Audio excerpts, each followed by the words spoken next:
The clangs of sword on sword had faded, and the acrid smell of fires was distant to the iron taste of blood in the air. Soundlessly traversing through the battlefield, untouched by mud and shit and gore. Battle, ferocious, honorable battle, had been waged here. A stillness comes with dying, the pain, the regret, the release, the unknown question. Who will come for me? Am I to be deemed worthy of Valhalla? Do I get claimed by the shroud of hell? Or am I to go into the embrace of Freyja in Folkvangr? My chest is heaving from the effort for breath. I can feel the liquid blood filling my chest with each movement, gurgling under the surface of my skin. I can catch a movement out of the corner of my eye, but I don't even have the strength to turn my head to track it. A flutter of a wing, I suppose. The crows come to claim the spoils, to carry the souls off to the afterlife. My body has gone numb from shock. A blessing to be grateful for. The air shimmered with the last warmth I had. The ever-shallowing breaths, the vestiges of my human existence. Rise, Krieger. The command was softly spoken, but powerful. A woman's voice. I could not see her, but every fiber of my being rending itself to move because of those two words. Another gurgle. The last of my chest had filled, it seemed. No more breaths on this plane of existence was to be had for me. The panic was in the back of my mind, covered in a shroud. She was here. With what senses I had left, I felt her.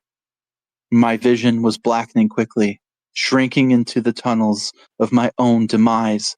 She was there, leaning over me, her amber hair grazing my face. Let go, Krieger. We have a journey to attend. The cold stopped. The numbness stopped. And warmth like I hadn't felt since I was a child engulfed me. I rose from the gristle and bones of death, weightless. She smiled and beckoned me forward. A cloak of falcon feathers around her body seemed to hover above the ground, untouched by the filth of this world. Her eyes softened something in me, relaxing pieces of my essence I never knew were tense. She turned, and I followed. My goddess had chosen me, and I would exit forevermore in the halls of Folkvangr with Freyja. I'm Brandon. And I'm Courtney, and welcome back to the Time Travelers Club. Today we delve into the world of mythologies, the amber goddess of beauty, Freyja herself. So before we go into who she is, I think we will need to set the scene just a bit.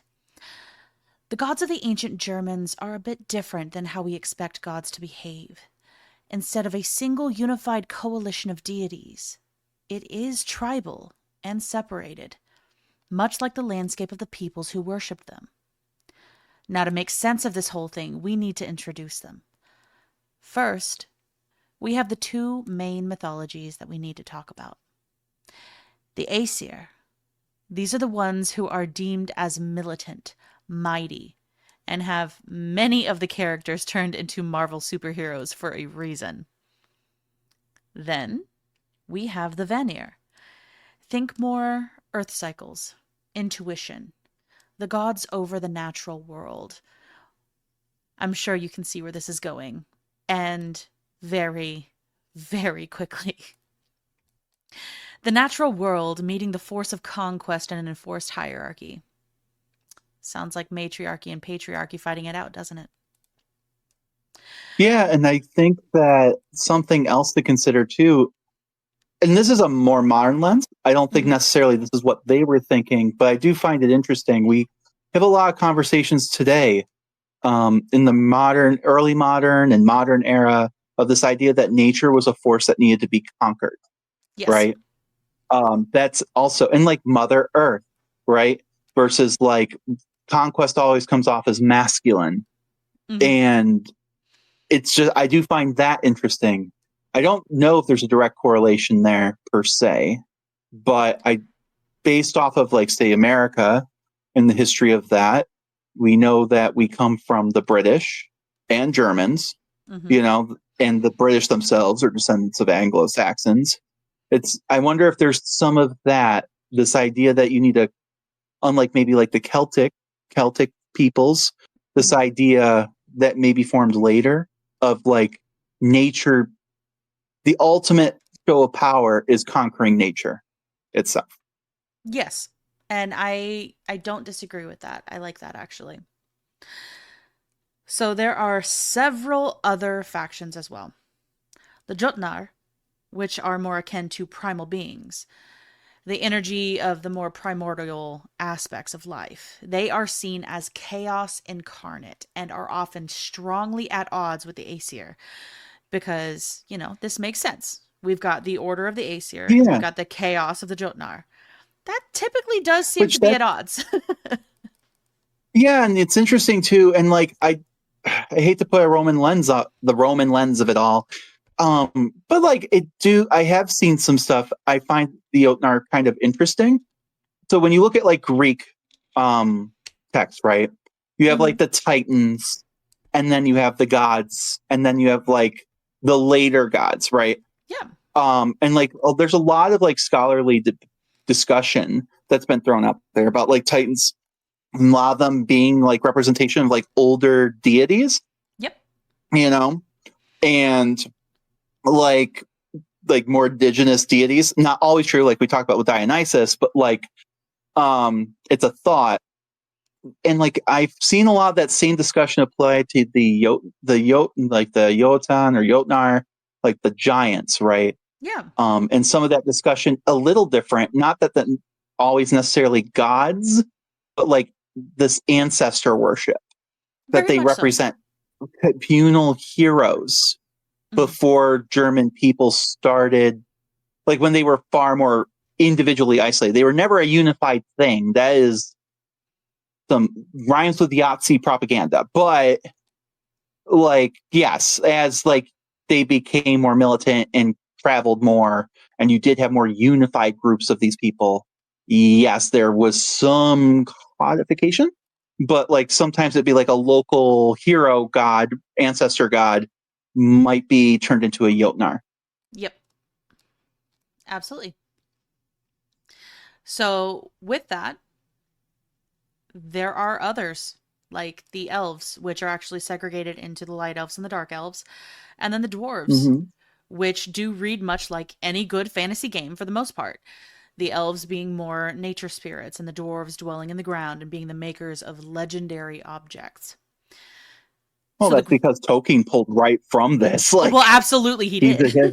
And he's kind of like the father of like modern fantasy, especially high fantasy like that. Like, yeah, it's like, oh, this is so cool, huh? It's like, yeah, because he literally says, yes, I was inspired by old German and Anglo-Saxon mythology, and like made a world out of it. And I love that, actually, because it almost gives more legitimacy to it in a way. So one of the great things that interconnects them all is the human aspect of them. These groups fight, but they also entangle. So Loki, who has been obviously adapted into the Marvel universe, is a Jotnar, but he lives with the Aesir. Odin is descended from the Jotnar, but he is the king of the Aesir. Freyja is a Vanir that also lives with the Aesir. So we're really just focusing on that Aesir aspect. The gods of this pantheon are really just the Aesir aspect. Right. And I mean, and if you think about like the Olympians, right? I mean, Zeus, like, Zeus, Hades, Poseidon, Hera, Vesta, and Demeter, they were all the product of two Titans coming together, who they themselves were the product of these giant amorphous beings, so it's not completely unreasonable. But yeah, I mean, like, it's interesting because, like you said, we separate them and it's like, oh, the Aesir, and then like the Jotnar, like are like this like chaotic aspect, and they are, but it's like then you go, huh? But wait, isn't he technically a Jotnar And the too? answer is yes. Right. So if you think of them as tribes of people, very much like the tribes that were scattered across Germania, you'll start to see how they can both be at odds with one another and simultaneously intermixing in a way that brings richness to their stories. As we stated, Freyja is a Vanir, which means she originates from one of the other 9 realms. They're interconnected by Yggdrasil in Vanaheim. So now, unfortunately, we only have scholarly inferences to make when it comes to the nature of Vanaheim, right? Like, it's not like, oh, here's a book, you know? It's not like Egypt where you can just go to the temples and see what they wrote for yourself if you can translate it. Like, we don't have that. And I'm sure as we're going to talk about, like, a lot of this is coming through archaeology, like digging into like modern cultures and trying to trace back the origins of beliefs and like where they could come from.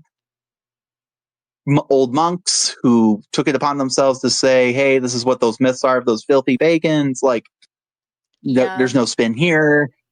No spin So at if all. they, That's very right. So unchristian. like, and sometimes they go like, no one cares. Or you have to remember too, sometimes say like Vanaheim, right? Well, everyone knows what Vanaheim is in that time, right? We have things like that ourselves where we don't have to feel like we have to explain that world because we already know it because of cultural context. But what happens when that's gone? This. So, but we do, based off of these scholarly inferences and this like connection to nature, we can gather that it was more than likely described as a lush place. Think of like the most verdant fever dream that is was assumed to be it. It gives me like Rivendell vibes from Lord Very of the much so. Rings. Very much You know, so. like this.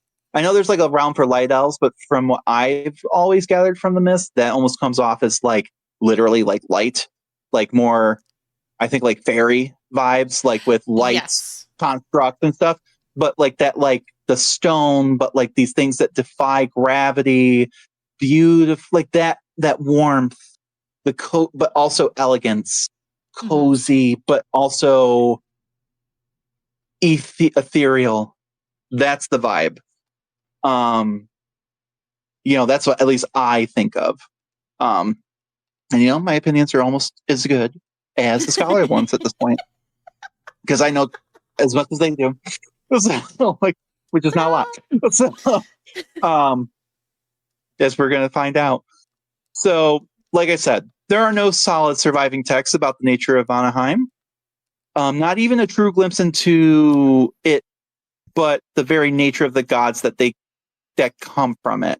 That's how we're assuming the nature, right? Like, I guess if like these are all very nature spirity, right? They're not going to be like in a landscape that looks like Tartarus. Oh God, You no. would think it would reflect their energy. Exactly. It feels like that's the vibe. Like if you're like a god of the skies, you're not going to be just hanging out in a cave all the time. You know, That like makes that. If no you are in a sense. cave, that's probably bad. Indeed. Like that's probably in the story because that was the bad thing. You weren't supposed to be there. But you know, so there is some context that needs to be stated. The Vanir and the Aesir at the beginning of the tale of Freyja are in a great war. All like the stories from what I gathered show this too. Yeah, I mean, Courtney did the writing and the majority of like the actual research for this, but this is just from my own brain, my nerd brain. I believe that's true. Like Yes. that's yeah. Like it always starts with and there was a war. It's like Pretty much. That is kind of like the what it Titans, is. to be fair, like the Titan Maki, kind of get that too. I Um, think all of them do because all good stories start with conflict. yeah, it's kind of like one of those. You don't start. a good movie, like usually, and Napoleon was born, it's like if it was like a movie or something, it'd be like, you're on the battlefield, all this crazy stuff's happening. How did we get here? And You know, then we at zoom it best. back. But Right.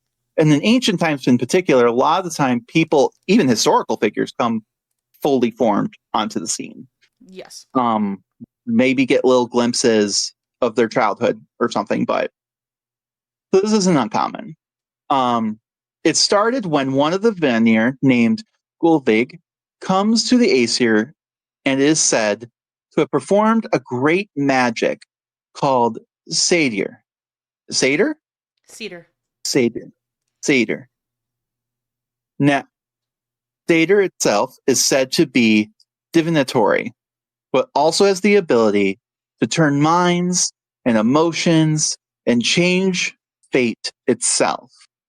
Remember how we said the Aesir were very much militant and order and hierarchy? Well, they didn't take too kindly to Golvig showing them her grand magics. Ooh, I didn't know it was a her. Mm-hmm. Golvig is a her. Look at that. Huh. Oh, I oh, already just like wait. this already. Just wait, it gets Yeah, worse. I won't get ahead of myself. The comment more just like, huh. So it's a lady, and we're not like, it's just so casual. Yep. The person who's going to represent us is a lady. Mm-hmm. Yeah, not making even a big deal out of it. Love it. Anyway, so they end up taking her and burning her at the stake. Oh, huh. That feels like a big metaphor for this season. Huh. Yeah. Huh. Okay. But unlike those poor, unfortunate souls in the 16th and 17th century, she was reborn like a phoenix 3 times from the flames of the pyre. The Vanir were enraged by the brutality of the Aesir. It also sounds like a really bad time for her. I mean, I'm glad she came back, but like, yikes. Yep. 3 times. Ugh. 3 times. For very good reason, they were big mad, and war broke out. This was not a war where either side could win, though. It was a complete and total stalemate. Order, like human bravado, and hierarchy was evenly matched by the wild, natural, untamed abundance of the Vanir. Neither could win over the other, and finally peace talks were had, and hostage exchanges were made. This is where the first mention of Freyja is really made. There is a theory that is floated that Gulvig is an aspect of Freyja. I guess I could see that. Makes sense. And given the similarities, it probably wouldn't surprise us. And I could see that. Mm-hmm. Freyja, her twin brother, Freyr, and their father, Njord, were all exchanged to the Aesir. And the Aesir traded Onir and Mimir. And like this, it's interesting too. This idea of hostage exchanging is a big thing in these early Germanic cultures. You see it a lot with the Anglo-Saxons. And the Anglo-Saxons, because they're kind of isolated on that island, while the rest of continental Europe progresses, right? Like the Vikings and them have the same ancestors, but because they're separated, they develop differently, from what I gather. And Anglo-Saxons, hostage exchanging was a big deal. Like, if you make peace, you send your son to their court, and they send their son to your court. Mm-hmm. Like, it's hostage. When we think hostage, we think like Stockholm syndrome. It's a little different. Yes, I guess they could be killed if anyone acts up, but like, it sounds like, according to the record, that never really happened, right? It really was a gesture of trying to get to know each other better and becoming like family almost. Mm-hmm. It's hard with our modern lens to really understand it. But I find that interesting that you're already seeing it in the mythology here. So once they were traded over, The Vanir discovered that Honir was unable to make decisions without Mimir's advice and counsel. And for the inability to truly lead, they sent Mimir's severed head back to the Aesir. As one can imagine, does not leave the best taste in one's mouth. No. Odin does save the head, though, with his forms of magics. So Mimir stays with us as the advice giver, and that's I remember that from the God of War game. No, but it's true. That's Because they just exactly have like what him on happened. a strap. Yep. Is that on a strap? That's just like, oh wow. Yep. Huh, That's what happened to okay. Mimir. I wonder if there's like a deeper thing, like it's like they're like a severed head cult somewhere. I love me a good severed head cult. There's a cult of the severed head. It's a real thing in a lot of ancient cultures. And I'm like, oh, is this evidence of a cult of a severed head? Like, Possibly. Oh, I love that though. So Freyja comes to us fully formed. There's no childhood myths to speak of, no adolescent adventures. She appears married, and though the tales do not specify when, she does have 2 children named Tanos and Dursemi. Pretty wild overall, but this is where a lot of the scholars believe that she is perhaps part of an older religion and was well formed long before the Aesir were a blip in the cosmos. So being part of a hostage trade sounds like a pretty good time, right? You get to travel and experience new places and live with people who don't like you. Yeah, it does sound pretty problematic.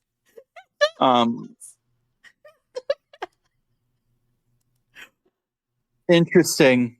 It does. I wonder too if this is almost again like this like lost tale, right? Of 2 cultures where maybe one was a little more matriarchal than the other. Again, all speculation station, but like it would be interesting, right? Like the clash of maybe 2 Germanic speaking cultures and then them having to like blend. Just fanfic. Absolutely. No facts, just vibe. No, but with how the peoples moved, it makes sense. It makes absolute sense. So now that we know that Freyja is an outsider in the society where she lives, let's take a good look at what she is the goddess of. Freyja as the goddess of love, beauty, romance, and of course what comes after a good amount of lovin', but childbirth. She is depicted as being a golden-haired or amber-haired beauty, curvy and supple with blue eyes, and dressed in flowing robes cinched with a corselet, which is quite literally a battle armor corset. Oh. So she is ready at all times. Huh.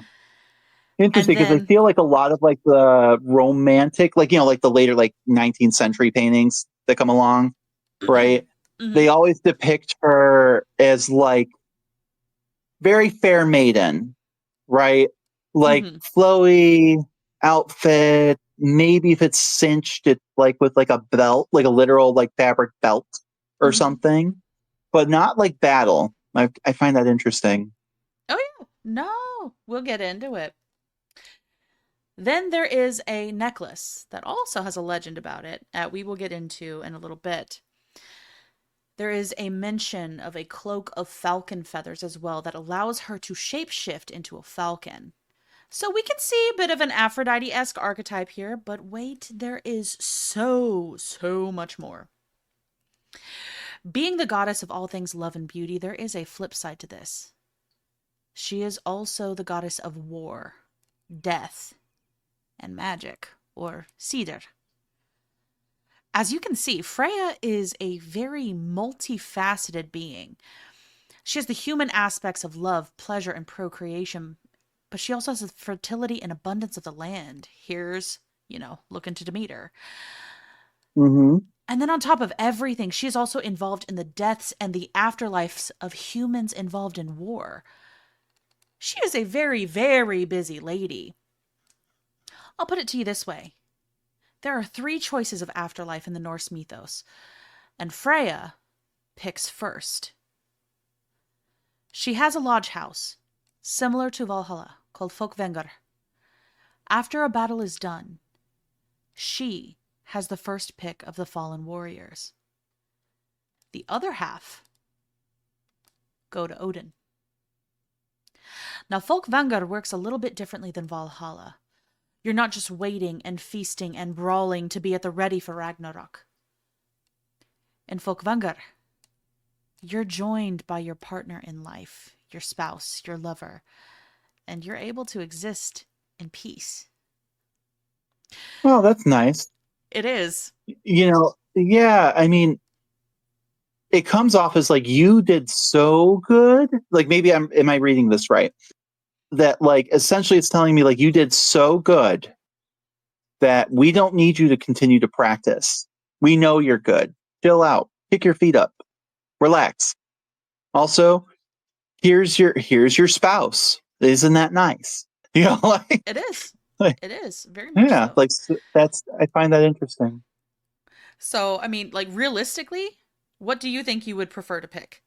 You're training endlessly for the end of the world, exist in happiness and ease with your partner, or go to Helheim?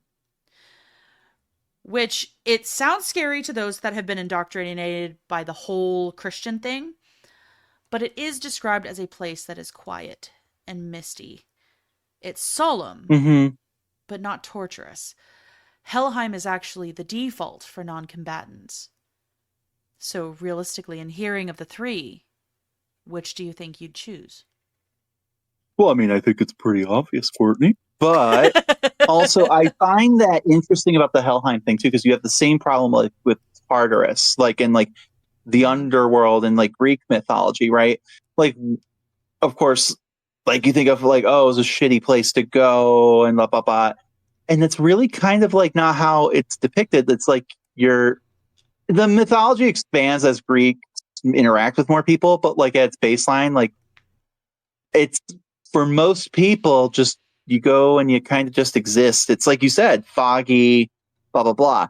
And I just, I'm not saying, oh, like the Greeks and like of it all or the Romans of it all. Yeah, like no, but like 2 different cultures could come to similar conclusions for like your non-combatant people. However, Absolutely. like it does where it does connect is like you said, the Christian lens Very of it, much so. because they're so inspired. Like when you think of hell, right? Clearly the word comes from here, Yes, it does. but like the visuals are more Tartarus. Even right down to the names of like you in like Dante, you have like Styx and all the rivers and like right. So like the fire and brimstone of it all. I would say like the lowest circle maybe is inspired by like this concept of hell being cold, but like just solemn even then, and quiet. Stuck with your own yeah. thoughts. Mm-hmm. So on we move to a different aspect of our multifaceted goddess, her marriage. Freyja is married to Odur. He is god of the summer sun. So we have fertility and abundance happening with the sunlight, and we all understand that this is the natural growth cycle, right? This is spring and summer, right? Mm-hmm. Right. So I have a question. Okay. Just a question. I know you're going to probably get into some of this. I know, and I'm not going to jump into it. But I know one person, I guess with the letter O, it could sound similar to. Yes. But then I saw the part about the summer sun, right? And we know she's a hostage. Yes. Okay. And that Odin, like that O one, yeah, has a little baby boy named Balder. And this is Oder. And then is Balder the god of just light in general, or is he a god of the sun? He is a god of the sun, but Oder is a god of the summer sun. The difference with Okay. these, like Njord, her father, is actually he is a god of the sea, but he is a specific god of the Hmm. sea, where he is a god of like the abundance of the sea, soft Okay. waves, where it's kind. It is abundant and Is flowing. that It the has same? nothing to do with like the storminess or anything like rough and savage. Yeah. Is he the one who gets married to Scotty? Yes, he is. The like the yeah. Okay. Like that we did something on that. Going to be a Patreon episode. Yeah. Yep. Yeah. Yep. So I was just like, So oh, wait a minute though. no, and that is a fair question with Balder and Oder, because Oder, he is that specific element of the summer sun. He is where the ground is warming and everything is happening. Where Balder, he is just the sun. He is radiant. Yeah. The I sun mean, all year and round. it's just, and that's a whole different rabbit hole. Indeed. Balder very later becomes equipped, like very Very Jesus. Christianized, very clear, very Jesus-esque, which Yep. makes Frigga, his mother, who comes off very merry, and she also wears the Very, very blue. merry. So it's like it's interesting. I do, and like we have to remember who's writing all this. You Correct. know, And so I just while find there that are interesting. parallels, we will get into it. Mm-hmm. So we never get to see in the Eddas or poetry or any of these things about their courtship or the marriage of the two. When she comes over from Vanaheim, it is just assumed that the marriage happened over there. So with their union, we do get to see Freyja's grief on display. Oder doesn't like to stay very long in one place, which, being what he is the god of, makes a lot of sense. They are in the Mm-hmm. frozen north, and the frozen north gets very dark during certain times of the year. Mm-hmm. So the summer sun doesn't like to linger for too terribly long. So when he doesn't return home, Freyja, our beautiful goddess, is distraught. And she wanders around looking for him. And as she is wandering and trying to find her love, she is weeping. The rocks are said to soften and take her tears into themselves and hide them away where they solidify into nuggets of gold. The sea is said to take her tears and they become the amber washing upon the shores. Everywhere Hmm. she travels, in her grief without her other half, she is laying this trail of precious minerals unbeknownst to her. The earth is also grieving with her. The plants are not growing and producing. The fertility of the crops is just not there. Freyja is traveling far and wide, trying to find her beloved, and finally, she sees him. In the Southland. That darn summer sun traveling south for the winter. Now, she was so ecstatic to see him as he was sitting under a flowering myrtle tree, and Oder was so happy to see his wife as well. But he had not thought of how lonely she was up there in the frozen north and how isolated. But instead of the one too special I am certain I would have done, she ran to him and rejoiced. And from his place in the Southlands, they walked hand in hand back to the Northlands, bringing spring, new life, and fertility once again so that the cycle may begin anew. On her way back, with Oder by her side, Freyja is said to have worn a garland of myrtle, which is why this is actually a tradition of northern brides. Oh, that's nice. Is It this is. like a one? Is this like a one off, or is this No, like they're explaining this is what happens every single year? this is what happens every single year. Interesting. I feel like he could have gotten to the same. We could still get to the same conclusion if he's like, okay, after that first winter, he decided to just bring her with him. So then it's like she brings the fertility with her. You know, like it's like funny. It's like nope. Every year he just abandons her ass, I and know every year this. she finds him under this tree. And I she know. never gets mad about it.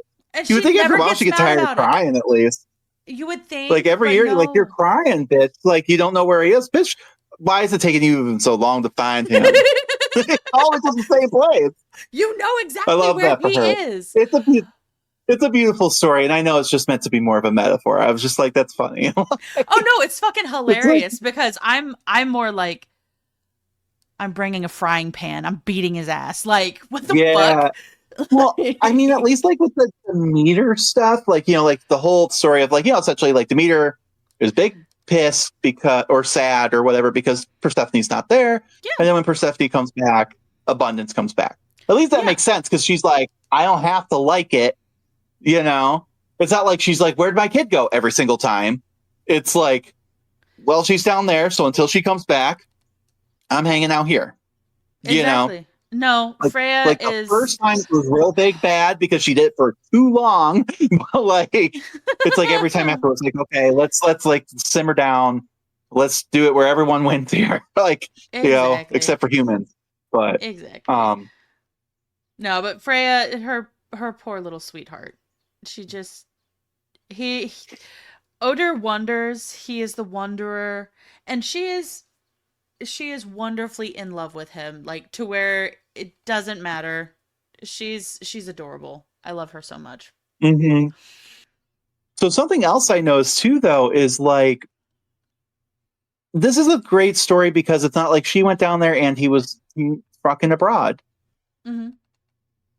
Like he's not sowing his wild oats, shall we say. I was won't lie, fully expecting she finds him and he's with some other lady under a tree. No.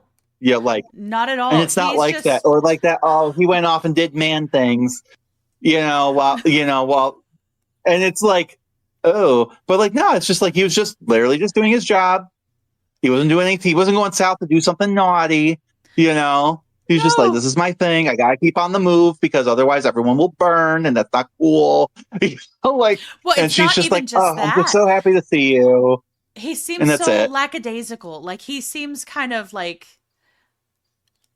Oder strikes me as goofy. Okay, he seems a little absent-minded, a little bit. He's a wanderer. He just kind of walks and just like, ooh, piece of candy, ooh, squirrel. Just like it feels nice because I feel like after the Greeks and the Romans, you have so many gods who are just jealous of each other because they're messy. And it seems like at least the Germanic ones, even if they are promiscuous, right? No one's butthurt. And like they're soulmates, right? It's like, this is who my heart belongs to, if nothing. Absolutely. And so far in the story, it's just like, I love how unproblematic we are. I love that's like a man should love his wife and be happy to see her and not being doing some problematic thing. Like, and she's not just some jealous lady who's hell-bent on revenge. I love this. I know. Now, we really didn't think a goddess of love, fertility, and childbirth wouldn't have kids, right? So we have two daughters, Nas and Gersemi. Now, Nas, she is believed to be the aesthetic embodiment of beauty overall. Her name translates into jewel or precious thing, which is fucking adorable, isn't it? Mm-hmm. Now, that is about all we know about her. She is only mentioned to say that she is one of the daughters of Freyja, and that's about it. In terms of cultural influence, there is one thing to mention. All beautiful things are called Nosir, so related or belonging to Nos. Yeah, and sometimes you don't need an elaborate story. Sometimes it just doesn't need to be problematic. Like, yep, she's the daughter of the goddess of love, and who's a pretty lady, and she's just unproblematic doing pretty stuff. Shit. And like, like, okay, like that's it. That's fine. Very much. The Romans and Greeks have similar shit, but they're usually problematic. It's like, you don't have a lot of story about like Ares' children, fear and panic.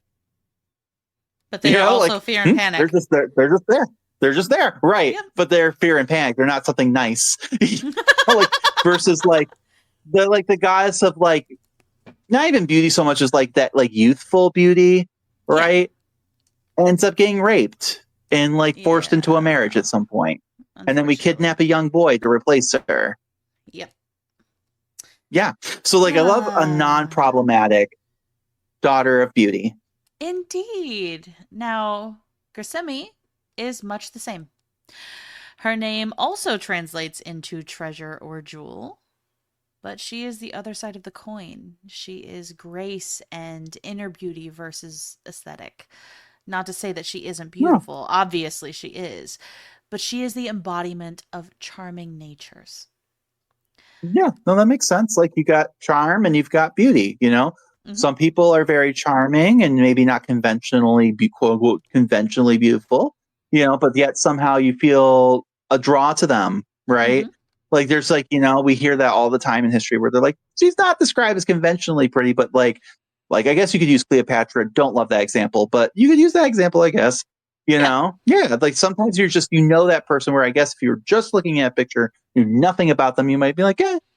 And I hate an idea of a rating system, but you know, versus like that, like that bitch don't even need to say words. She just goes into a room and everyone just looks at her. You know, like there's different kinds of beauty for sure. Oh, absolutely.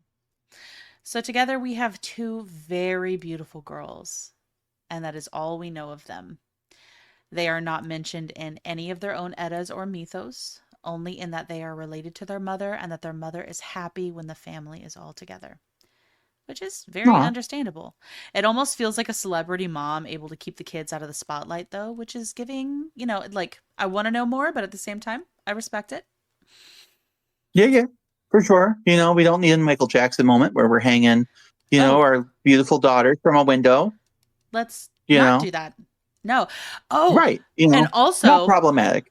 Also, Gersemi, I had to dig to find her because Mm-hmm. Nos was the only one that was popping up majority of the time.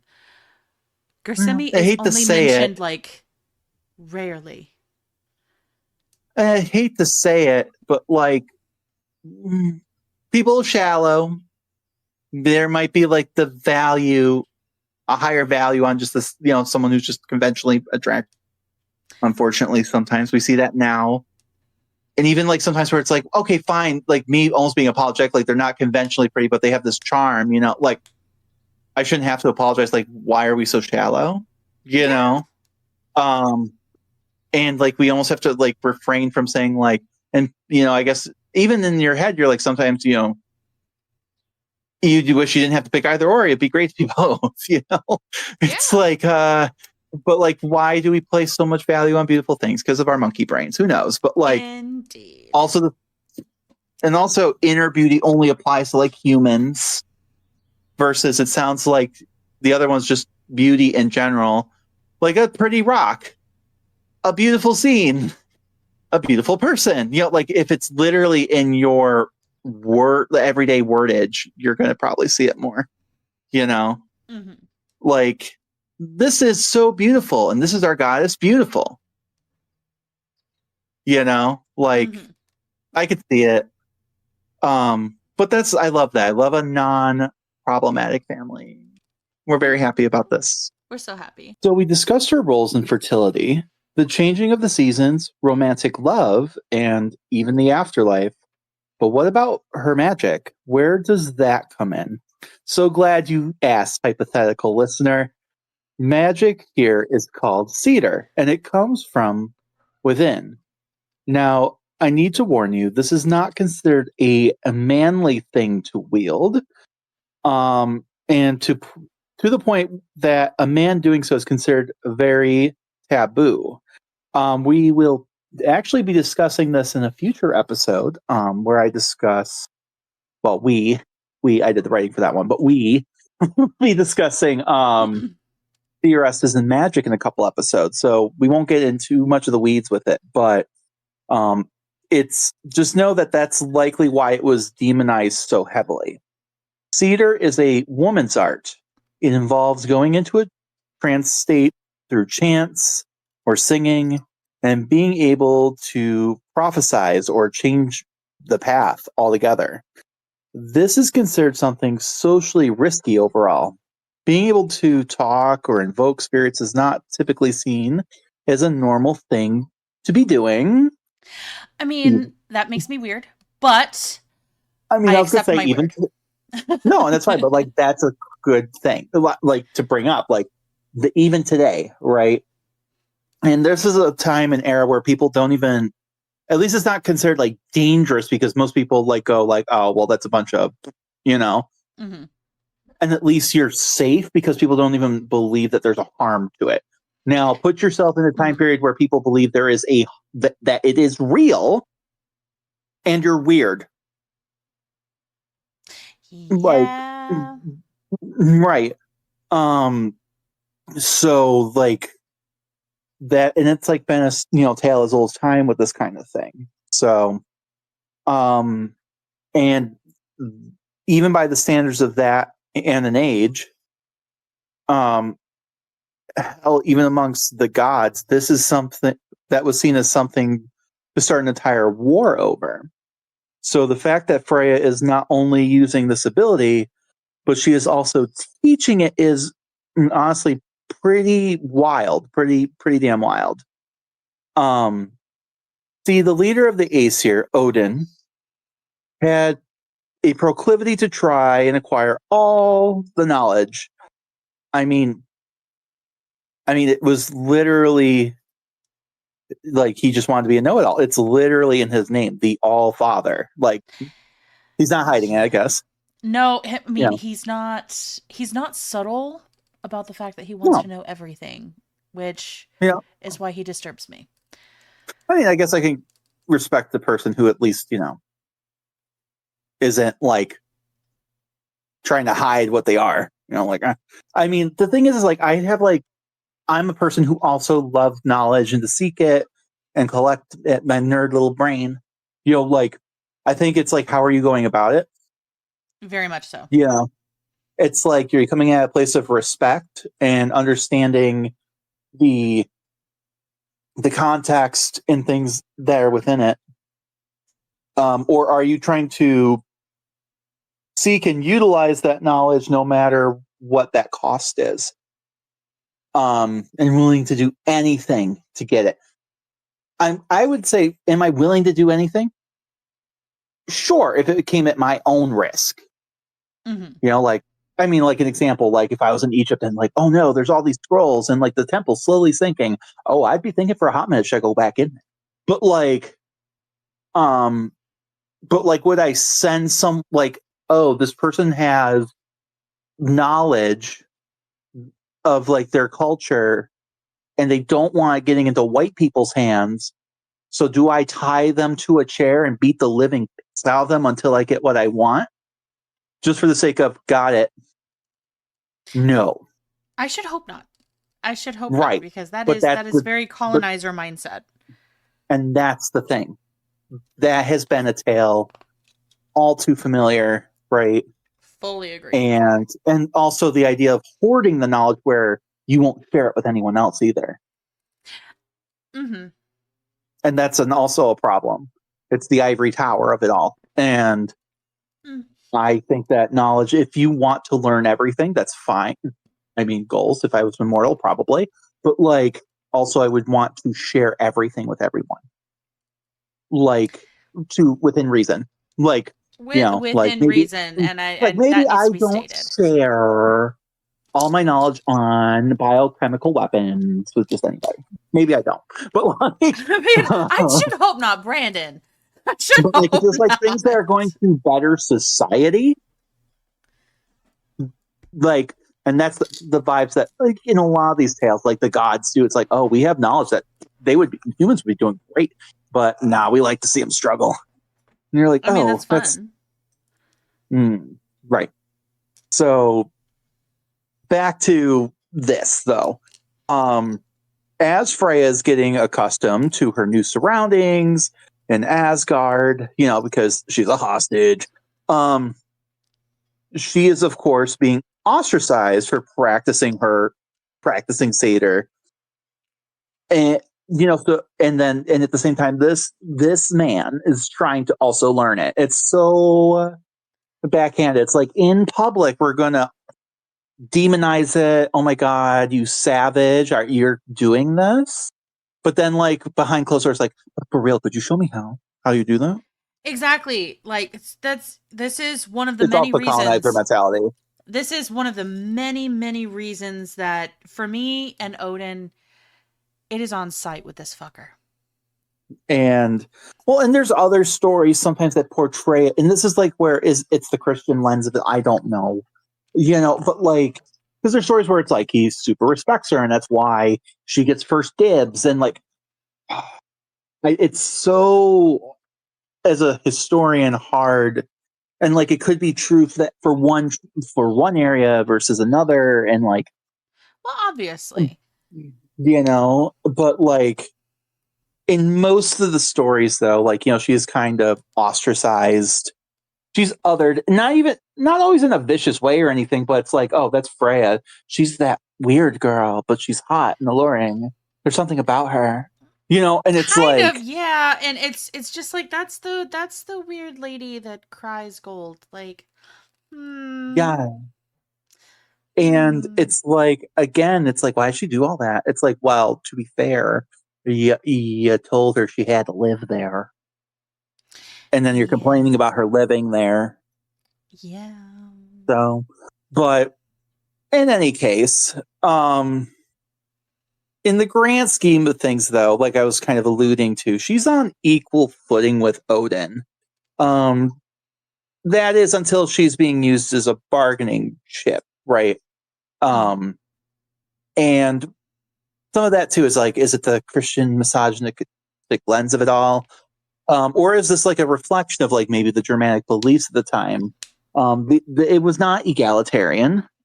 I feel like women in the society were probably better off than many, like as far as maybe even like Roman women or something like that. It depends on like what era you're looking at. Like Mm-hmm. Anglo-Saxon women, absolutely not.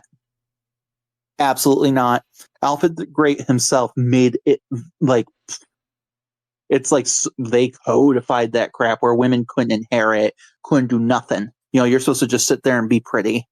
Um, but like that's not all German peoples now, is it? So like if we're talking about ancient Germany and then versus like the Viking age, like yeah, we're seeing more and more like their graves that, oh, they must have been men. Nope. It's like a 40-60 split. It's almost 50-50. And you're like, oh, um, you know, And he's referring to warriors, by the way. Like yes, these are yes. people that Not are magic users, warriors. not magic users. Not that, not at all. Totally different thing. We're diving into another day, but like warriors, yes, and women like warriors and like Anglo-Saxon who are also Germanic. Hell to the no, they would rather die. And yet, even within that, you have like the Mercians where they do have these strong, badass lady queens. So it's like even like to a degree, like what county are you in? Like, I mean, in order to have a county, you would have to have a state, and they did not have that. So it's just my point that like none of it's a monolith, right? And none of so it the is a reflection of monolith. how Freya is portrayed, highly reflective of this what people want to tell. My point is that in many parts of like German society, like Germanic societies, there was this place for women to be strong and voice their opinions, which again we will talk about in a future episode. But Mhm. I'm digressing. So Satyr is not the only type of magic that Freya had in her possession. She also has items that allow magic to happen, not just for herself, but for others. For example, she has a cloak of falcon feathers that allows shapeshifting, as was stated before. But here's the funny thing.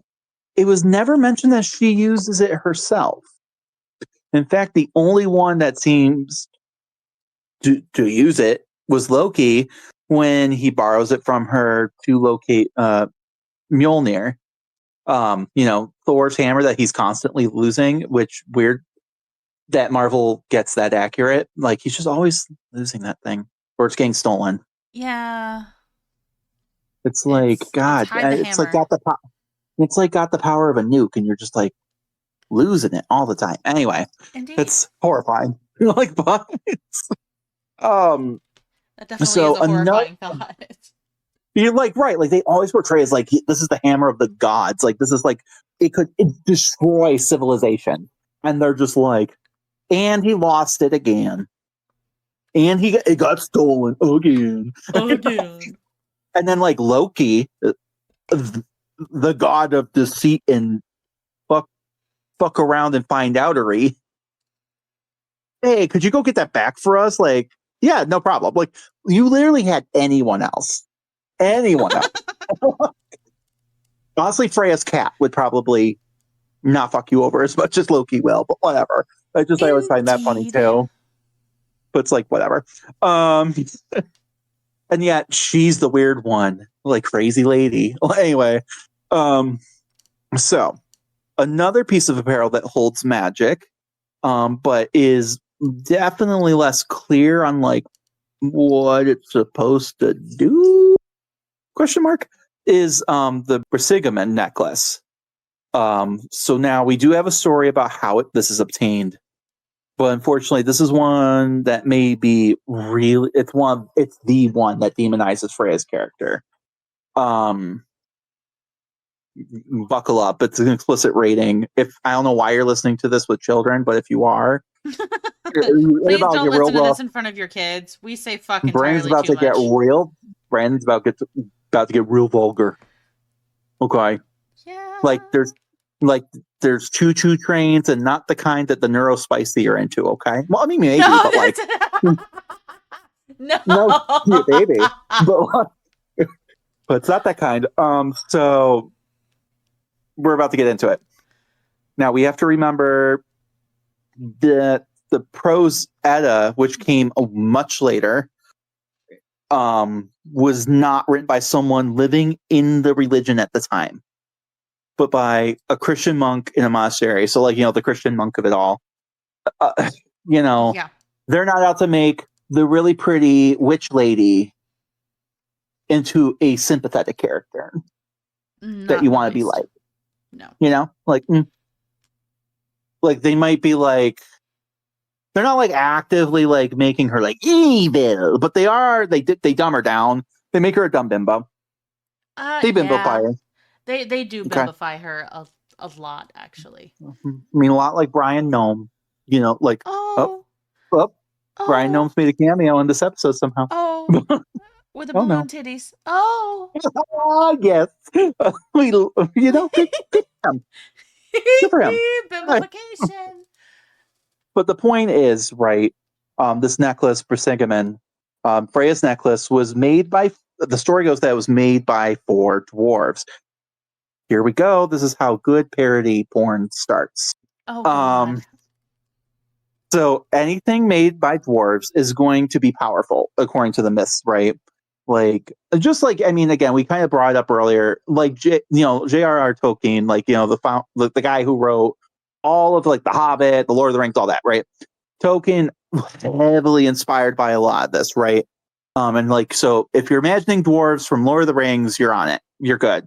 It's the vibe, right? It is. And another thing, the Silmarillion, which is also in the Lord of the Rings, shiny, shiny, sparkle, sparkle jewelry, like that, also kind of mysterious. Like the powers kind of just like, I mean, it does stuff, but like it's very vague.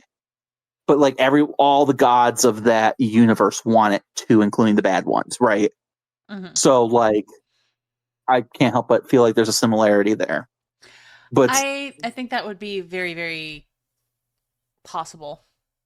Yeah, and like in particular, like there's, it's been a while, but like there's like in the movie Lord of the Rings, right? You'll see like the vial with the light, and apparently that was the light of the Silmarillion, which the Silmarillion contained like a reflection of the light from like the original sun and moon. So it's like a reflection of a reflection, and yet it was still beautiful. And Galadriel, heavily Freyja coded, yeah, like that's powerful magic lady, like who's like lives in the wild, but also like super refined and like a part of nature. But she's also an elf, which is also a different thing. But whatever.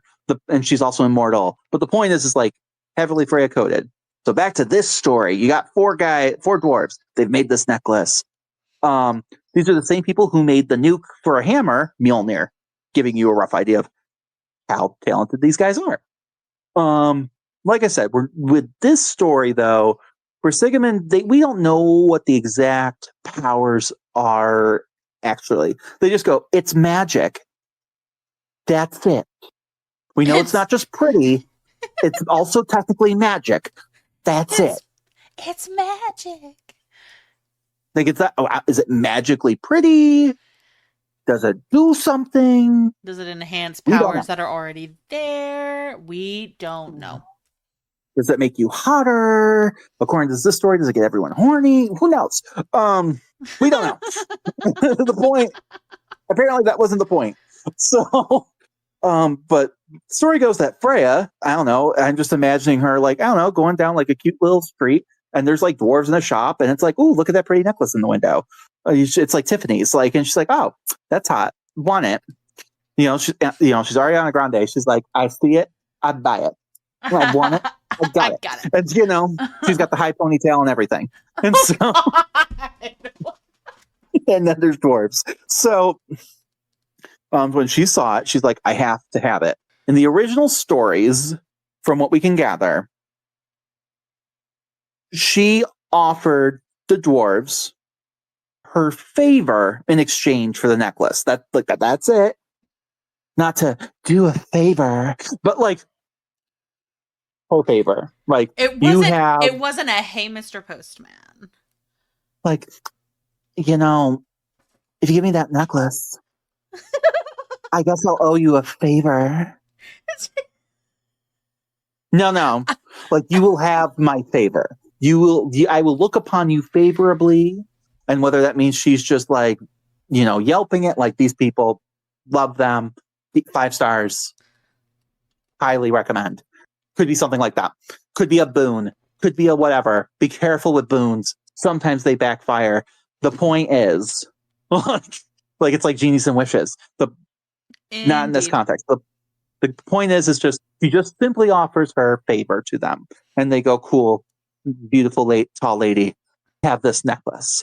And she's like, thanks. Also, I have a cat. Bye. And so she's off. That's the OG. Unfortunately, we have the Christian fanfic, okay? Ugh. Where they decide to add some details, where she is offering favors, apparently. So, in the later tellings, they did go there and said the dwarves all demanded that they spend a night with her. And she apparently agreed, and in 4 consecutive nights, she paid up for the necklace. That's so gross. Now, here's the thing. I don't want to shame anybody. No slut shame here. If it was in a position of, like, look, I really like that necklace. And they're like, here you go, pretty lady. And then she's like, you know what? Y'all cute. You want to come home with me? And I'll take you too. We love a queen. Okay? Like, rock on. Okay?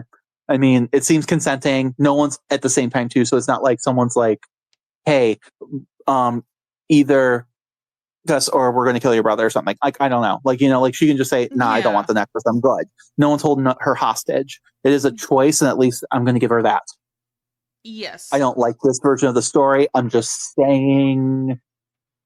At least we have that, and that's what we're going to run with because I want to outmaneuver the old Christian monk that's been dead for 1,300 years. Like, I turn it around on him. There. Indeed. She's a hoe, and she has autonomy. Screw you. So. You just called Freyja a hoe? What the fuck? You know what? If she, and that's fine. We all have. I've had my hoe era. We all have. Don't act like you haven't. It's fine. Don't let anyone shame you, boo. Because you know what? You a goddamn goddess, and they're lucky to have spent a night with you. Anyway, the point, they were like, please take this necklace. It's the least we can do. The point is,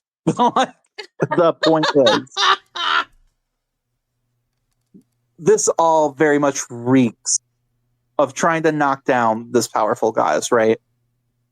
By having her sell her body for trinkets, for baubles, right? Mm-hmm. But like we said, the earlier myth never states what was given to anybody other than her favor. And that does not mean sex, right? No, it doesn't. Now, Brisingamen becomes the symbol of Freyja immediately. We don't have much of a description besides that it is luminous and glows and has jewels.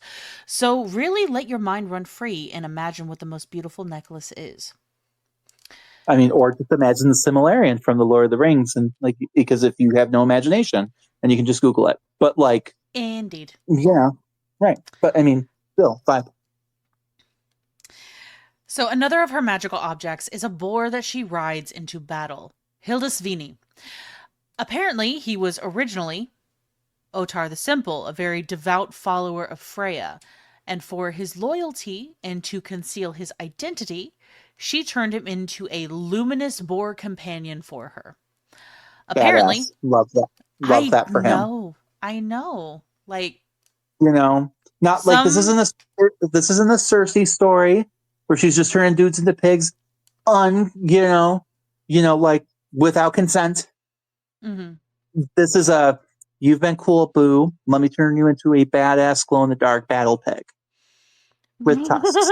And he's like, with tusks, but also is like huge.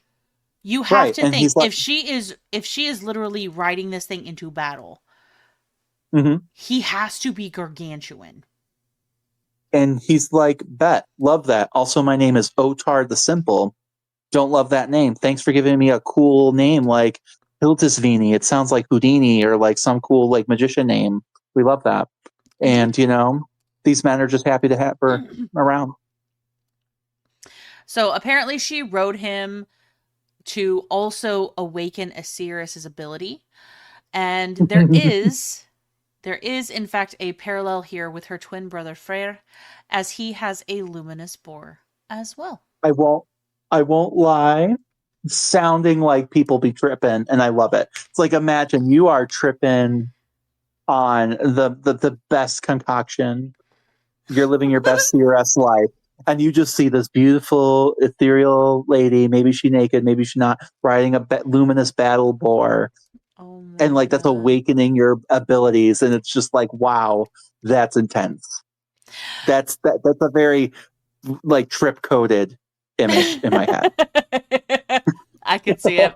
It's also very metal. It's super metal. It's like giving Scandinavian metal. Love it.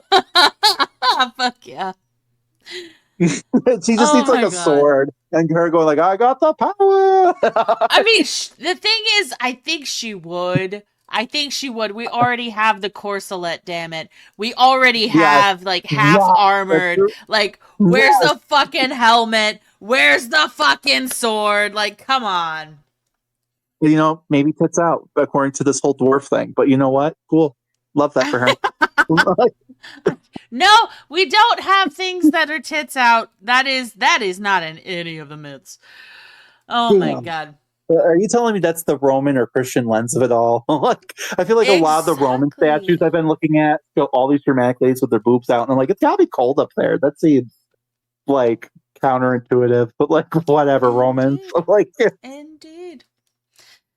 And of course, I could never forget the absolute favorite form of magical transportation, the chariot pulled by two gigantic gray cats. I love this. Yes. I mean, it's everything. Mark Antony, Freyja did it first. Hate to break it to you, bud. Yep.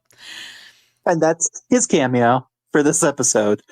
Like, I bet you didn't have that on your bingo board, that Mark Antony would somehow make an appearance in an episode about like the Norse, like, Germanic goddess of magic. But here we are. Ta-da! So the fact that she gets two cats to listen to her is proof enough of superior magical abilities, in my humble opinion. Take that, Odin. Also take that, Mark Antony. Indeed. Indeed. Now, unfortunately, because once again we are talking about Freyja, we don't actually have any mention of the cats' names and specific legends around them. It is just It's Boots. assumed that this is her default mode of travel unless she is going into battle. Their names are Boots and Mittens. Okay, we They're right are there with. submission to the lore. It's Boots and Mittens. There's, she's got her necklace. Brizigamen. She's got her battle boar, who used to be called Otar the Simple. Now it's Hildisvini, and then you have Boots and Mittens, and they're like horse-sized cats. Like not cats that are like built like horses, but cats that literally like your house cat blown up to the proportion of a horse. And that's it. That would be terrifying. It's terrifying, especially knowing cats. Like, oh my god. The human population would be the mice very, very quickly. It would be gone. So we did want to take a look into the theories of foreign origins for Freyja, especially because she is an outsider in the community that she occupies. The act of seeing the similarities is normal pattern recognition, but I do want to take a moment to state outright. These are theories. We do not condone the conflation between the gods and goddesses of different pantheons because, of course, cultural context is everything. Mm-hmm. So first up is Hades and Persephone. Of course, this one comes to mind when we see how she is functioning as the goddess of spring and fertility. Oder being the flip side of this, however, him being the god of the summer sun versus the god of the underworld, but it still functions very much the same. Obviously, there is so much here that rhymes but also differs. So while we do find the parallels in the changing of the seasons and the return of the fertile ground, the why is different. Then we cannot forget the role that Persephone has in being the literal queen of Hades. She has that control over death as well, which people seem to forget. So in the goddess of life and death, Freyja has the distant cousin, possibly 8 times removed, in Persephone. Not the same goddess, but certainly fulfilling a very similar archetype. I would also like to point out that Freyja had a very healthy relationship with someone who was not related to her. She was not, in fact, kidnapped and sexually assaulted by her uncle. Oh, yes. You're not wrong. You're not wrong. And held against her will until she was forced to eat his quote-unquote seed. Oh. I'm just throwing that out there. Oh, I like Lore Olympus as much as and the next guy, but, just putting that out there. You had he to had to go rewrite there. some shit so people were not related. Because otherwise it's very problematic. So, whereas this was just like hey. That's the one thing. People try to romanticize the Hades Persephone thing. And I'm like, there's other myths, bro. I get it. It's life and death, and yet they fell in love. But really, it's gross, and she's dominated. It's literally called the rape of Persephone. Yes. It's the idea of, this constant action of her gaining her virginity back just for it to be taken away each time, and this vicious cycle, and I'm like, there's just like Freyja. She has just this guy who can't stay in one place for too long because the ice caps would melt, and that's a bummer. So he knows his role, and he's like, I gotta go south, bye. And then every year she forgets where he went. I don't know why, but that's fine.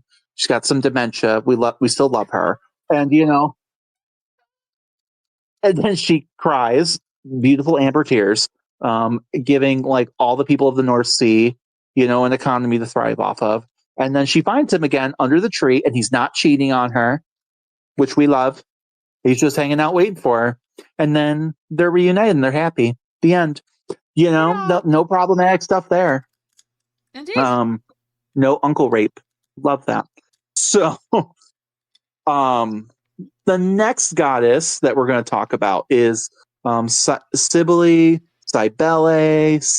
There's a lot of different ways you could pronounce it. I'm going to say Cybele because that's just how I know it.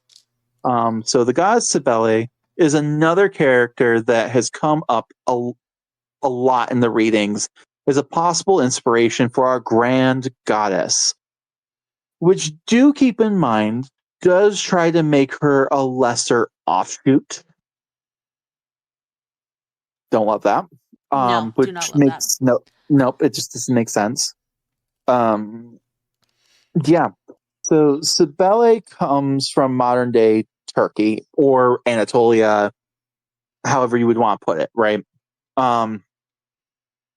But was adopted by the Greeks, the Hellenic Greeks, and then brought eventually through, the Greek colonies there, to Rome and merged with maybe their own mother goddess into literally Magna Mater, which is like Big Mama. We love a Big Mama. Mhm. So who then, of course, watered her down to make her Big Mama. So she is a huge deal overall. But that does not mean she's greater than. Cybele is seen also as a goddess of fertility, but it's a different kind of fertility, right? The Artemis at Ephesus is a great example of this. The multi-boobied lady. Fun fact, they're not boobs. They might be bees, which I feel like is worse. But anyway, bee larvae. But the point is burrowing into her flesh. But the point is, Why did you have to give me that visual? God. because I was given it and I can never unsee it. I was happier when they were also 100 boobs, okay? Because at least it was fun. It's they're baby bees and they're in her flesh. Where she is spawning them from her flesh. But that's also a reflection of this idea of wild, that she does not need a man to generate life, which the Greeks and Romans do the big scary, because like if a woman doesn't need a man, what's the point of a man? Think hard about that. Mm-hmm. That's why us gays are also feared. Indeed. Yeah. Anyway, so but she's like this aspect of fertility of the wild, not agriculture where it's tamed and controlled. This is so much more, right? And her worshippers are said to have been using ecstatic rites. It sounds on the surface very similar to how Seder is described. It's so different.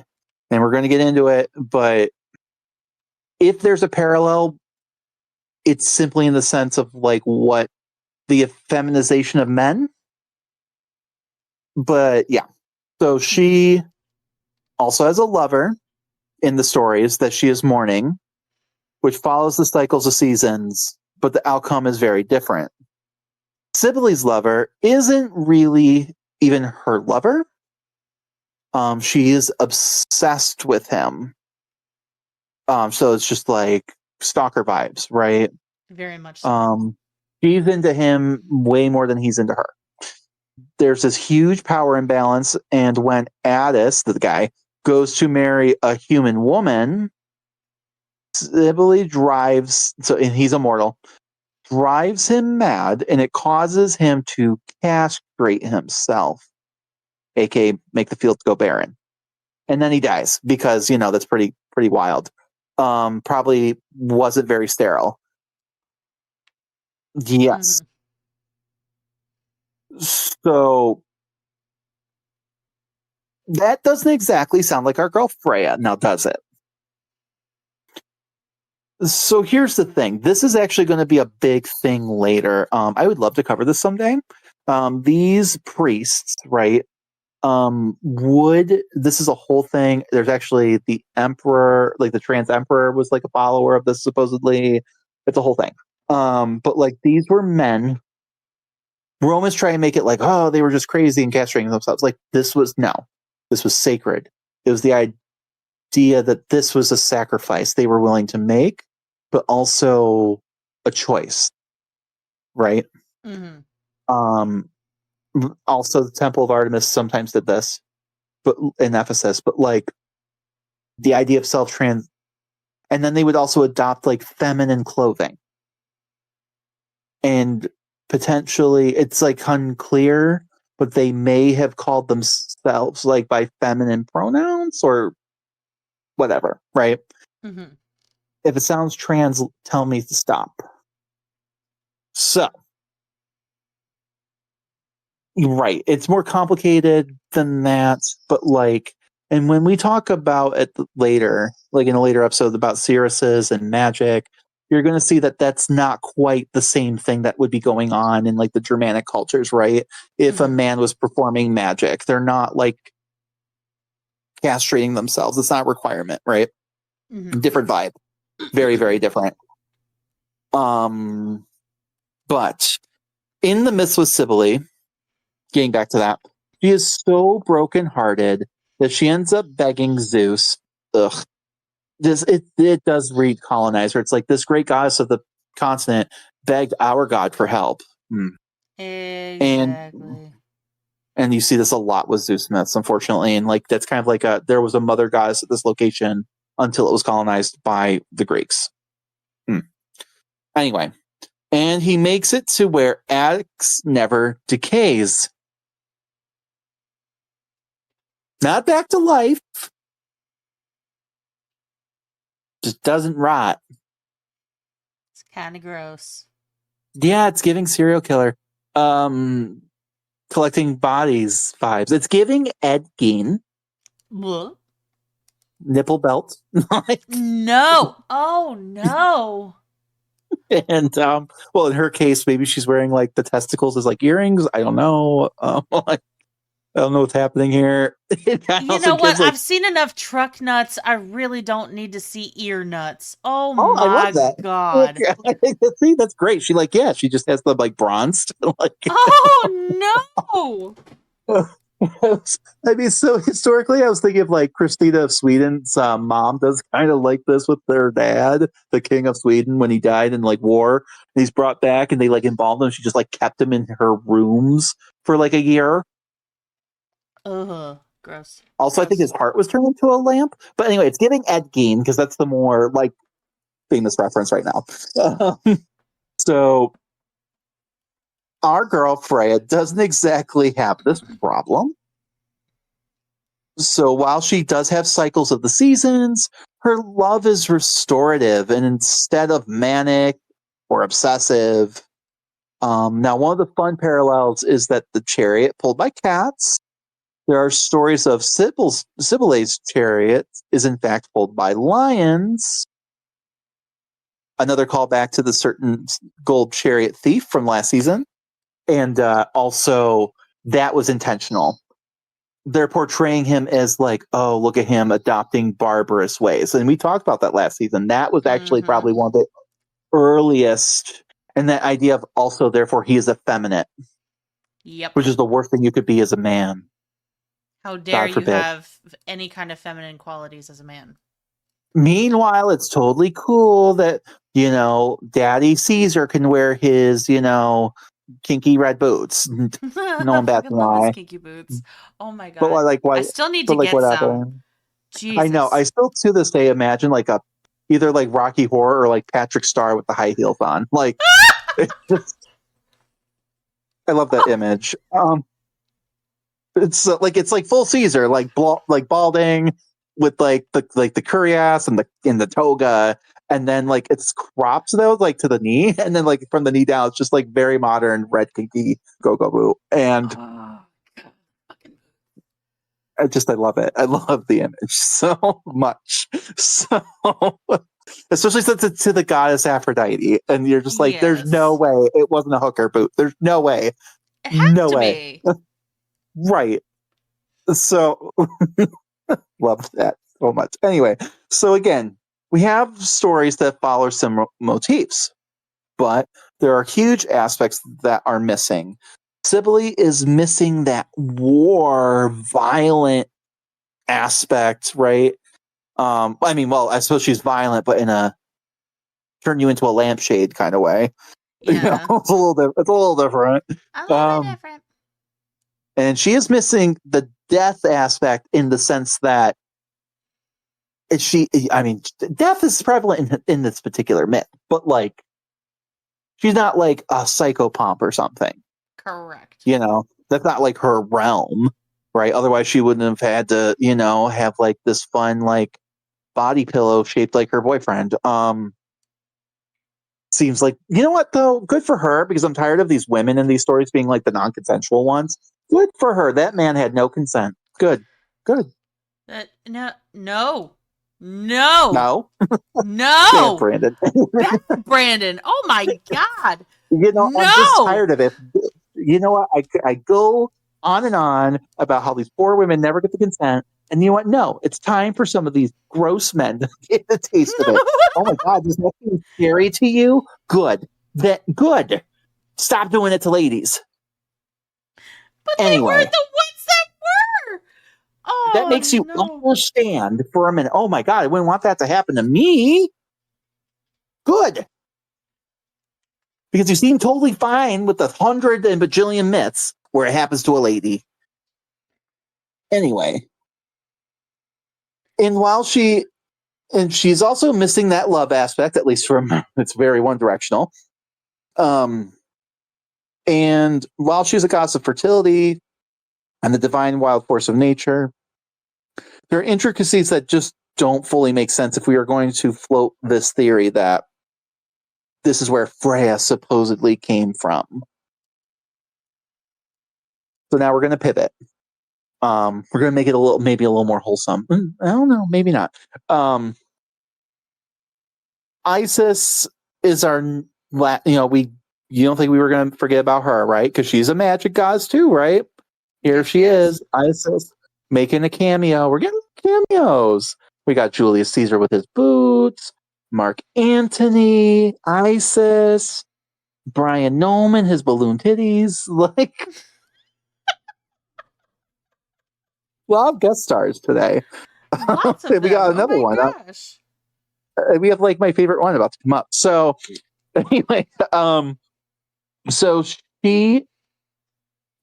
the loyalty to her lover and the use of magic is really connecting a link here, maybe, right? But there's also protecting those in death as well. While they have, and like, Isis does in a very Egyptian sort of way, kind of act as a psychopomp too, right? Along with her sister, you could argue. Mm-hmm. But there's also this idea of protecting those in death as well. While they have different ways of doing so, Isis guides the souls through the afterlife and acts as a benevolent divine advocate for the souls as they go through judgment. And Freyja, with actually providing the home or a place in the afterlife where these people can live. Both act in the best interest of the souls and as divine protectors. Now, we do see the parallels here with life, death, rebirth, with their lovers as well.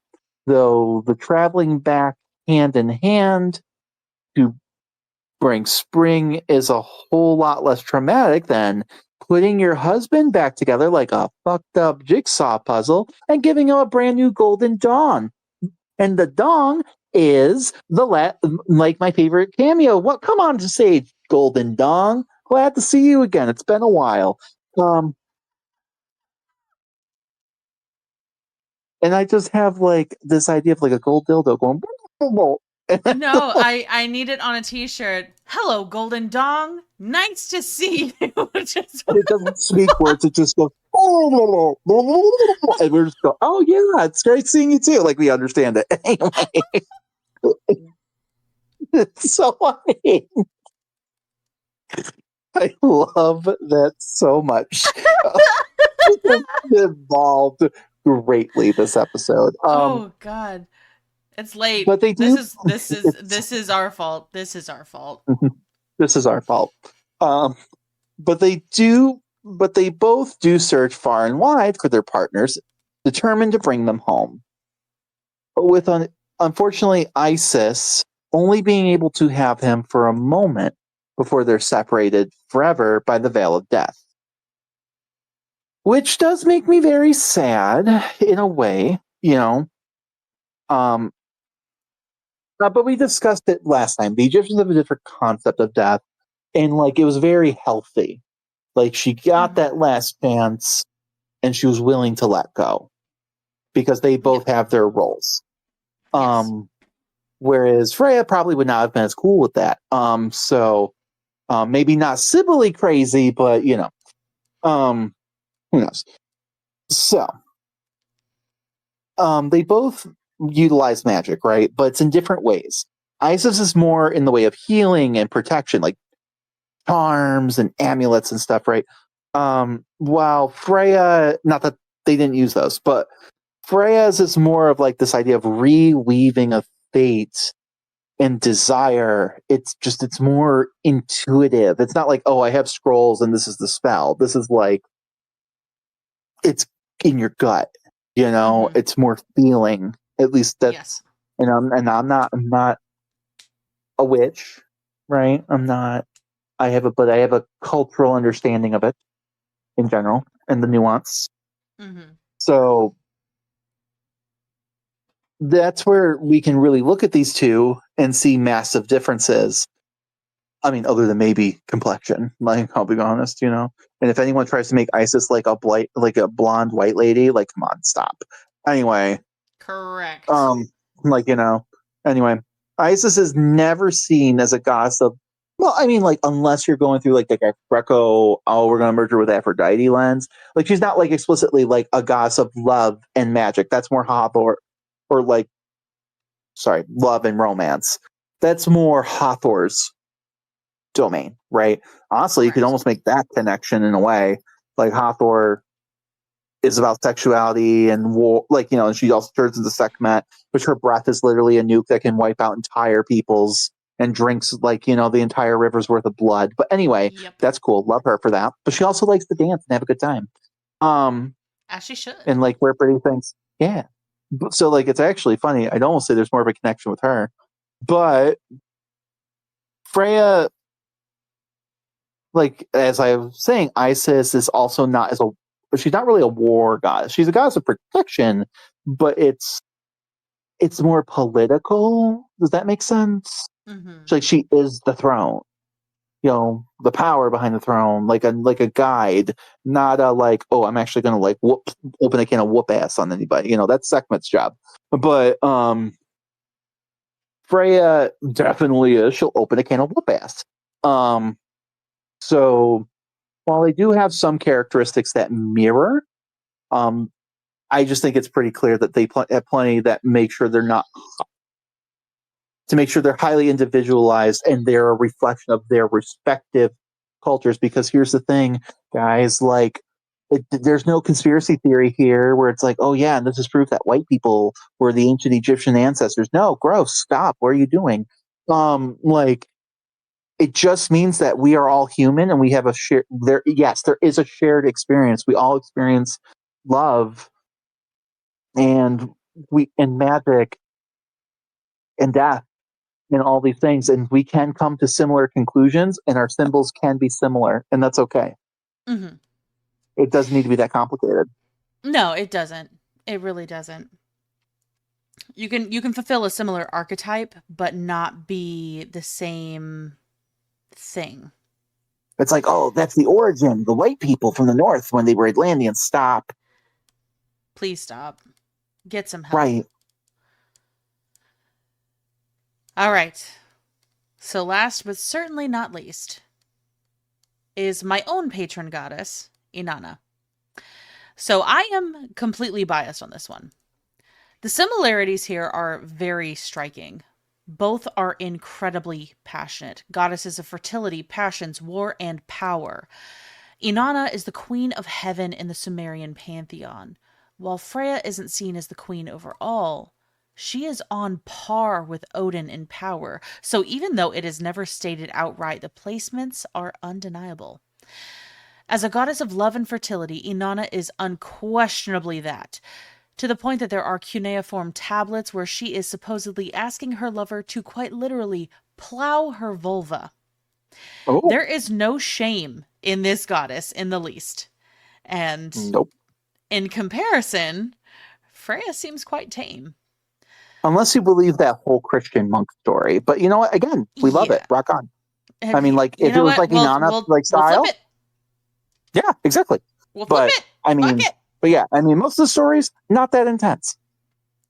No, they really aren't. They really are not. So, like we stated earlier, the original poems don't actually say anything about Freyja doing anything sexual with anyone other than her husband. That part was added later by a different author.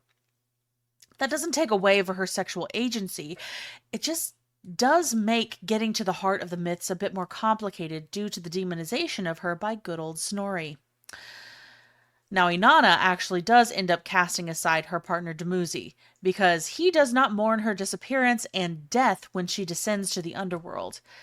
He seems to be doing quite well in her absence, even taking up residence on her throne.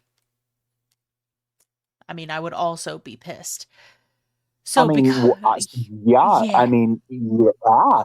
If I was hanging by meat hooks in the underworld, Yeah. you don't need to keep my chair warm, bud. Like, what you doing? Exactly. I Exactly. would It's so like, pissed. excuse me? Excusez-moi. Excuse me? Pardon? Pardon? Excuse me, Excuse me? And because sir? she needs to have somebody take her place in the underworld in order to remain on Earth, she has Dumuzi take her place. She's like, all right, you're doing so well in my absence. You get to take my place.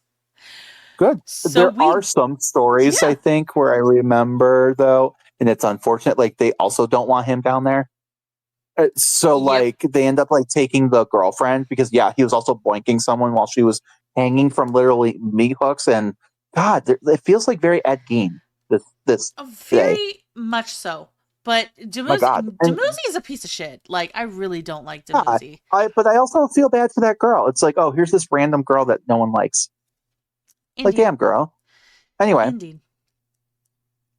So we do have the cycles of the seasons here. Dumuzi has to go to the underworld for half of the year, as he should, and gets to come back and bring fertility with him in the spring. Very similar to our girl Freyja's ventures. But a bit more dramatic because Inanna has a flair for fabulousness of her own. The main difference is that Inanna conquered death for herself, while well, Freyja try to. You know, that's how she tried ended up on to. meat hooks. But here's the thing. Here's the thing. If you go through the myth, she actually planned everything beforehand. She knew she was going to be stripped down at each gate. She knew what her sister was going to do because Ereshkigal is a nasty bitch. And she knew exactly what was going to happen. And so she set up her own resurrection because she knew she was going to die. And she did it I anyway. mean, I mean, some of the stories though they make it like they're like, "Oh, sorry, man. Before you go through this checkpoint, it's like TSA style. Like, we're gonna need your boots. We're gonna need your pants. We're gonna need your top." And Oh, then she just shows absolutely. up like naked at the end. She's like, "Come at me, bitch!" And then like the rest of your golf like Exactly. knocks like one hit KO, and then like I'm like, she was dead for a minute. Freya didn't die for a minute. I'll give her that. No. Like, sorry, I was dead for a minute. And then my boyfriend's just like cheating on me and like sitting on my chair, and it's like shitty. He didn't even try to help. No. Dumbass. No, he didn't. Now let's talk about the magic between the two. Inanna and Freyja are both highly powerful goddesses. The main difference is scope. Inanna can manipulate the bigger picture, influence armies, other gods, even the cosmic order of things overall, while Freyja has more of the personalized approach, compelling desire, changing specific fates, seeing the future path and altering it. The scale may be different, but the impact is very similar. We're just talking big picture versus specifics, which is not a bad thing in the least. Mm-mm. Now, being both goddesses of war and certainly the other side of the coin from love, but not unfounded, Inanna is more in the fray, commanding the battles and directly influencing political power, while Freyja is influencing the hearts of the warriors and gathering the fallen she chooses for her hall after the fact. Both are indirect but influential, cementing them strongly as goddesses of war. Obviously, there are numerous parallels between the two of them. but it doesn't mean that one originates from the other. They just fulfill a very similar archetype. Frigg is the most controversial one that comes up, as Freyja and Frigg have been heavily conflated into one being. This one pisses me off, actually. It's like, not that it pisses me off. It's so much that, like, that is just taken as fact, right down to, like, it's in God of War, like the video game, you know, and it's like we have talked about this off Mike, you know, like, it's not impossible. It could be something as simple like that. There were societies that maybe had a similar goddess and it did break apart, or it could be the exact opposite, where it was later people just kept conflating the two because they had similar roles. It could have been a regional thing. Oh, who knows? It's the fact that it's like someone floated the idea out there and it's just taken as fact. Exactly. And there's a lot of holes in the story when you actually scratch the surface. There really are. So, the theory has been put forth that Frigg is the married name of Freyja, when we have already confirmed that Freyja is already married, and it is not to Odin. And I would say the one reason for this mix-up is a similar story written by a Christian monk of it all, who portrays Freyja as a dumb bimbo again, and like where she's Odin's concubine. Yeah, no. And it's like, it's the only story that ever really portrays her that way. And it's definitely not of its time, but like, right. And people just run with it. And like that, maybe that's why they're like, oh, she was the concubine, aka wife. No, first of all, that's not even the same thing. But second of all, like, it's the only story that ever makes her out like that, period. Meanwhile, you have whole myth about her trying to find her man. Like, exactly. Who's nothing like Odin. No sense. Like, you're like, oh, like, and this guy's like the god of summer. Like, nothing in common with Odin. No. Totally chill. Like, no. So Frigg is the goddess of marriage, motherhood, and domesticity. She is married to Odin and is seen as the queen of the Aesir, taking care of the home and making sure everyone is okay. Frigg is also said to have powers of foresight, but she does not share them. No, I mean, like, she shares like her prophecies with Odin, maybe, but not like, oh, I'm teaching people. Like, no. Exactly. There is some very romantic depictions, and like those of the original story, like where, yeah, like Odin and her both have a throne at the highest points of, you know, of Asgard, and they can look upon the universe together. It's beautiful, and she's a goddess of like stars and the celestial heavens, and like, right. I mean, it's beautiful, you know, and like, respect, you know, cool, but like, that's not the same thing as Freyja. No, who's very Earth. It's not. So, other than their names starting with F and their husband's names starting with O, I'm really not seeing much in the way of similarities between these two. They control different aspects of a woman's life and how she lives it, so they have to be the same person, right?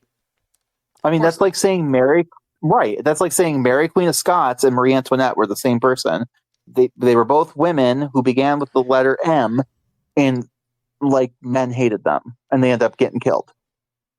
I know, it's stupid. Same person, the conflation pisses me off. The conflation pisses me off. The only true similarity is that they are both fertility goddesses. But one is for the process of motherhood, and the other is just general fertility of everything. The plants, the trees, the animals, and the people. My theory on why these two are being conflated is simple. Conquering a wild element. The idea that the passionate wild nature of Freyja is subdued and matured in Frigg. Freyja has to be one of the most interesting and very misunderstood goddesses. The writings on her are few and far between, and though she has all of this power and ability and even reverence, she somehow fades into the background almost like a tree on the edge of the woods. And that is where we will leave it for today. If you like what you heard today, please give us a positive review on whatever platform you listen to this podcast on. It goes a long way for us to appease the algorithm gods and get this suggested to others just like you. The more we can connect with our fellow history nerds, the more we can build up a community and keep the show going. Also, we have a Patreon where you can hang out with us and get exclusive content, like videos where we might try to make some ancient recipes, talk about topics that couldn't fit into the main arcs of the podcast, and just generally being batshit and dumpster fires, all for the price of a latte per month. Research materials and books cost a lot of money, and it takes a lot of time to create this show, so anything that you can provide would be a huge help. We can't wait to see you again next week. And as always, thanks for listening. Bye for now. Bye, guys.